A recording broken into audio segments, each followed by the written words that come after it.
Hello everyone, আমি রিম্পা। আমার চ্যানেলে সবাইকে অনেক অনেক স্বাগত জানাই।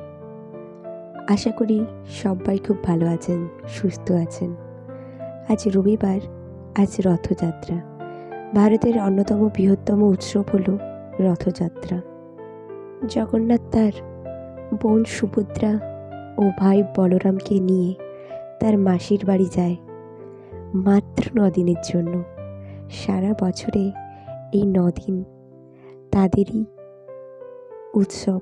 মাসির বাড়িতে এক এক দিন এক এক বাহার। আজ তেমনই আমাদের বাড়ির রথ বেরিয়েছে আমাদের গ্রামে। পাড়ার সকল বাচ্চারা এই রথে সামিল হয়েছে। কি ভালো লাগছে না দেখতে? ছোটবেলার দিনগুলো কত সুন্দর, কত আনন্দময়, তাই না বলুন? প্রায় গ্রাম ঘুরোনো শেষ। সামনে ওই যে দেখলেন, ওটা রেল লাইন আমাদের, আর এই সামনে এটা আমাদের বাড়ি। আমাদের বাড়ি থেকেই রথটা বেরিয়েছিল, কিন্তু এখন মাসির বাড়ি পৌঁছে দেওয়া হচ্ছে এই 9 দিনের জন্য। কত সুন্দর লাগছে সকলকে দেখে, ওদের মনে কত আনন্দ। কিছু বছর আগে আমাদের করোনার জন্য এইসব আনন্দ দেখাই যাচ্ছিল না। আমারও ছোটবেলার দিনগুলো মনে পড়ে যাচ্ছে ওদেরকে দেখে। আর দেখুন সামনে কি সুন্দর আইসক্রিমওয়ালা কাকুও এগিয়ে যাচ্ছে ওদের সাথে।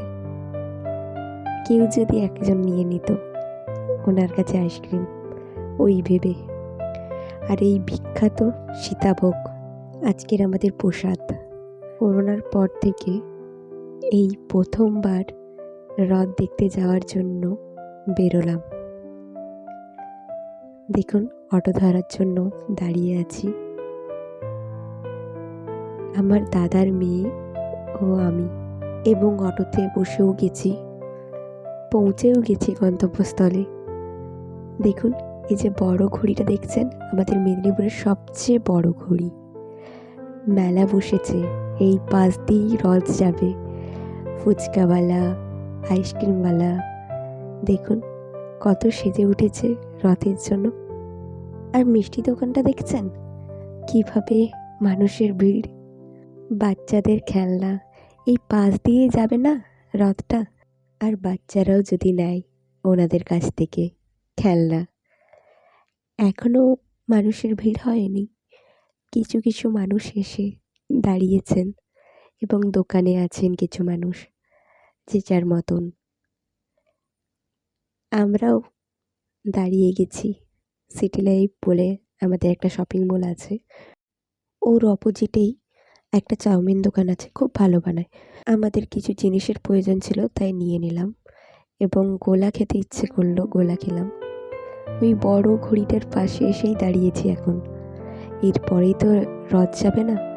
দেখছেন কিছুক্ষণ আগে ভিড় ছিলই না, এখন কত ভিড় হয়ে গেল। এই যে ছৌ নাচ যাচ্ছে, ওইখান দিয়েই রথটা যাবে। দেখার জন্য শুধু ভিড়টা দেখুন। কত তাড়াতাড়ি এসেছিলাম সামনে থেকে দেখব বলে, তাও কত পিছনে হয়ে গেলাম। কারণ যারা পেছনে আসছে তারা ঠিকই আগে যেয়ে দাঁড়িয়ে যাচ্ছে, আর আমরা যেখানে দাঁড়িয়ে থাকার সেখানে দাঁড়িয়েই রয়ে গেছি। কি করার আছে? এই যে আমার দাদা এবং আমার দাদার মেয়ে ভাইজি, সে তো জানেই না রথ কি, খুবই ছোট, সে রথের সম্বন্ধে এত জানে না। সকলের ভিড় দেখছে যে এত মানুষ তো কোনোদিন একসাথে দেখেনি। বড় হলে বুঝবে রথের মানে। কথা বলতে জানে, কিন্তু রথ মানে কি আর বুঝবে? বিভিন্ন সাজ দেখিয়ে দেখিয়ে নিয়ে যাচ্ছেন। কৃষ্ণ, এখন কৃষ্ণ যাচ্ছে, কৃষ্ণের বাহারে সেজে উঠেছে, ওইটাকেও তুলে ধরেছেন। ওই যে দূরে আলো দেখছেন, ওই দিকেই সকলের চোখ, যে কোথায় বলরাম, সুভদ্রা আর জগন্নাথ। আমাদের সকলের অপেক্ষার অবসান ঘটলো। ওই যে রথ দেখা যাচ্ছে, এই যে সামনে চলে এসছে, কিভাবে দড়ি বেয়ে টেনে টেনে নিয়ে যাচ্ছে মানুষে। সকলে আমাদের জগন্নাথ যাচ্ছে, এরপরে বোন সুভদ্রা আসবে, তার পেছনে ভাই বলরাম।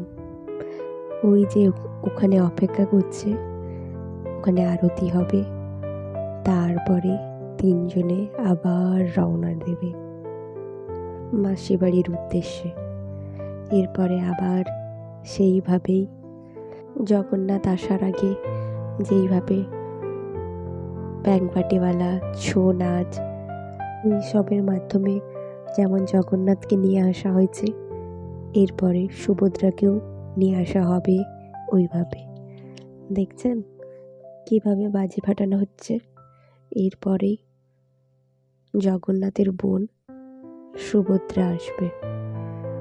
আমরা যেখানে ছিলাম ওটা অনেকটা দূর থেকে দেখতে হচ্ছিল, তাই কিছুটা সামনে আসার চেষ্টা করলাম।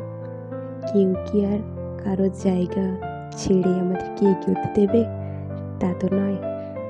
তাই যে যার মতন দাঁড়িয়ে দেখছি, আর চেষ্টা করিনি, এখানে দাঁড়িয়েই দেখে নেব। অনেকটা সামনেই চলে এসেছি। আমার ভিডিওটা দিতে দিতে কিছুদিন দেরি হয়ে গেল, কারণ আমার এটা প্রথম ভিডিও।